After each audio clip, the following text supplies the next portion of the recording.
ایک خاتون مجھے ملی جو ان کے والد نے، ان کی والدہ نے ان کے ساتھ بچپن میں بہت زیادہ زیادتیاں کی تھیں. ان کو مارا بھی تھا، ان کو ابیوز بھی کیا تھا، ان کو طرح طرح سے ہیومیلیٹ کیا تھا، ٹارچر کیا تھا. بہت ہی زیادہ جانوروں والا سلوک ان لوگوں نے اپنی بیٹی کے ساتھ کیا تھا. یہاں تک کہ جب اس بیٹی کی شادی بھی ہوئی تو وہ اس لیے اس نے جلدی کی شادی میں کہ کسی طرح اپنے ماں باپ سے ان کے گھر سے نکل جاؤں، اس عذاب سے میں بچ جاؤں جو اس کے ماں باپ نے اس پر کیا. کئی سال گزر گئے، اب اس کی عمر زیادہ ہو گئی ہے، وہ بھی خود ماں ہے، اس کے والدین بھی اب بوڑھے ہو چکے ہیں جنہوں نے اس کو بچپن میں ٹارچر کیا تھا. اب وہ جب ماں باپ بوڑھے ہو گئے تو جو باپ جو ہے وہ ہارٹ کا پیشنٹ بن گیا، ماں کو جو ہے وہ ڈائبٹیز ہو گئی، دونوں مریض ہیں، ان کا خیال کرنے والا کوئی نہیں ہے. اب آپ اندازہ کرو کون خیال کرتا ہے ان کا. جس بیٹی کو ٹارچر کرتے تھے نا، وہ اب ان کا خیال کر رہی ہے.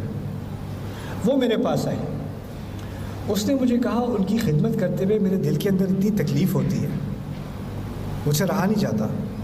ان لوگوں نے مجھے اتنا ابیوز کیا تھا، اتنا ابیوز کیا تھا، اور اللہ چاہتا ہے میں ان کی خدمت کروں. یہ تو اگر آپ دیکھتے ہوتے کہ یہ میرے ساتھ کیا کرتے ہیں تو آپ کو یہ لگتا کہ یہ لوگ تو انسان بھی نہیں ہیں، شیطان ہیں. میں کیسے ان کی خدمت کروں، کیسے ان کو معاف کروں؟ پھر مجھے لوگ کہتے ہیں معاف کرو، معاف کرو، معاف نہیں کرو گے تو اللہ معاف نہیں کرے گا. کہتی میں نہیں کر سکتی معاف. ایک تو اس طرف سے مجھ پر عذاب آیا، اب آخرت میں بھی عذاب آئے گا کہ معاف نہیں کر سکتی. میں نے سوال پوچھا کس نے آپ سے کہا ہے کہ معاف کرنا فرض ہے؟ کہاں سے غلط فہمی ملی ہے آپ کو؟ وَلَمَنِ انتصر بعد ظلمه فَأُولَئِكَ مَا كَانَ عَلَيْهِم مِّن سَبِيلٍ. اگر کوئی اپنی مدد کرنے لگے، اگر انصاف کی طلب کرے، اس کو باقاعدہ ڈیمانڈ کرے، اس کے خلاف آپ کوئی کیس نہیں کر سکتے. اللہ تعالیٰ نے اس کی کھلی چھٹی دے دی. اور پھر بعد میں بھی یہ بھی کہا ہے فَمَنْ عَفَا وَأَصْلَحَ فَأَجْرُهُ عَلَى اللَّهِ. جو معاف کر دے اور ریکنسائل کر سکے، کر لے، اس کا اجر اللہ کے ہاتھ، اس کے اللہ کے ذمہ ہے. لیکن یہ کسی نے کوئی کنڈیشن نہیں ڈالی، لازمی ہے معاف کرنا. یہاں تک کہ یوسف علیہ السلام کے بیٹوں نے ان کو اتنا ٹارچر کیا تھا، اتنا ٹارچر کیا تھا، آپ کو شاید علم نہ ہو، ان کی بیویاں بھی اپنے سسر کی توہین کیا کرتی تھیں، ان کے پوتے بھی اپنے دادا کی توہین کیا کرتے تھے. لولا ان تفندون میں اس بات کی طرف اشارہ ہے. یعنی صرف بیٹے ہی توہین نہیں کرتے تھے، انا ابانا لفی ضلال مبین انک فی ضلالک القدیم، بلکہ ان کا پورا گھرانہ ایک نبی کو جانتے ہوئے کہ وہ نبی ہیں کئی سالوں ان کی توہین کرتے رہے، وہ ٹارچر سے گزرے ہیں. اور بعد میں جب سارا معاملہ حل ہو گیا تو آتے ہیں ہمارے لیے بھی دعا کر دیں، یا ابت استغفر لنا. یہ کوئی آسان کام ہے؟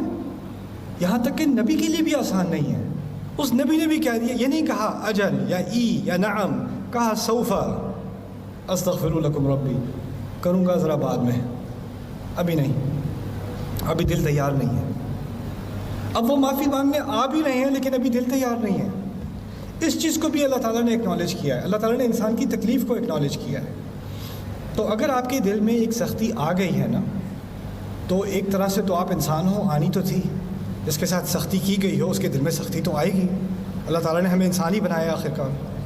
لیکن اگر آپ کو اس کا حل چاہیے نا، تو یا تو آپ انتظار کریں اس وقت تک جب آپ اس پوزیشن میں ہو کہ آپ اس بات کو، یعنی بدلہ لینے کی بات نہیں ہے، دیوار توڑنے کی بات ہے، اس کو آپ ایڈریس کر سکیں.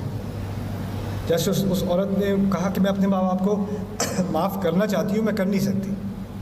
میں نے کہا اگر کرنے کا کوئی امکان بھی ہے نا، تو اس کا پہلا سٹیپ یہ ہوگا کہ آپ کو ان کی غلطی سے ان کو آگاہ کرانا پڑے گا، آپ کو کنفرنٹ کرنا پڑے گا. دیکھیں آپ نے یہ کیا تھا، آپ کو یاد ہے؟ آپ نے جو کیا تھا آپ کو یاد ہے؟ دیکھیں یوسف علیہ السلام کچھ غلطی کا ذکر کیے بغیر بھی معاف کر سکتے تھے، ٹھیک ہے نا؟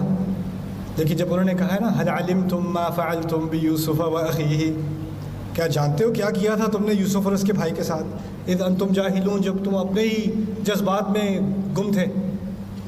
جب تم جہالت کا تعلق جذبات سے بھی ہے، جب تم اپنے جذبات میں گم ہو کے تم نے جو نفرت دی ہے مجھے، میرے بھائی کو، جانتے ہو تم نے کیا کیا تھا؟ یعنی کنفرنٹ کرنا پڑتا ہے.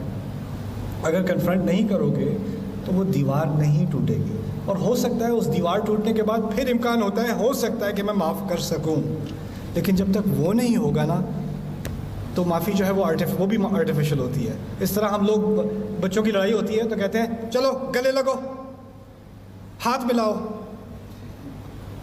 مسئلہ حل ہو جاتا ہے ایسے. وہ گلے لگاتے ہوئے بھی میں تجھے چھوڑوں گا نہیں ہاتھ بھی ذرا زور سے دبائے گا وہ، لیکن دل میں تو بات رہ گئی نا. ہم اوپر سے مسئلہ حل کرتے ہیں، اندر کا مسئلہ حل نہیں کرتے. اندر کا مسئلہ تبھی حل ہوگا جب آپ کسی کو کنفرنٹ کرو گے، اور اگر آپ ابھی اس پوزیشن میں نہیں ہو کہ آپ کنفرنٹ کر سکو تو ابھی صبر کا مرحلہ ہے. کبھی کبھار یعقوب علیہ السلام کئی سال اس پوزیشن میں نہیں تھے کہ وہ اپنے بیٹوں کا سامنا کر سکیں اس طرح سے. اس وقت کہا تھا انما اشکو بثی و حزنی الی اللہ. تو جب وہ ایک وقت آ جاتا ہے پھر اس کے بعد اللہ تعالیٰ وہ دروازہ کھول دیتا ہے. میری دعا ہے کہ اللہ تعالیٰ آپ کے دلوں کو نرم کرے، اور جو جس تکلیف سے آپ گزرے ہو، شاید وہ پیرنٹس کی طرف سے آئی ہے، بچوں کی طرف سے آئی ہے، شاید وہ شوہر کی طرف سے آئی ہے، بیوی کی طرف سے آئی ہے، کسی کزن کی طرف سے آئی ہے، کسی کی طرف سے بھی ہے. ہوتے یہ ڈرامے گھر میں ہی ہیں، کسی غیر سے نہیں آتی تکلیف. جو دل کے قریب ہوتا ہے نا وہی تکلیف دے سکتا ہے. اسی لیے انبیاء کی زندگی میں جو سب سے بڑی مشکلیں تھیں وہ گھر والوں کی تھیں. باہر کی کسی دشمن کا مسئلہ نہیں تھا. یہاں تک کہ موسیٰ فرعون کے گھر میں ہی پلے بڑے ہیں، وہ بھی ایک طرح سے گھر والی بات تھی. تو یہ چیزیں جو آپ کی فیملی میں ہوتی ہیں، میری دعا ہے کہ اللہ تعالیٰ آپ کے دل کو وہ صلاحیت دے کہ آپ اس کا سامنا کر سکو انشاءاللہ.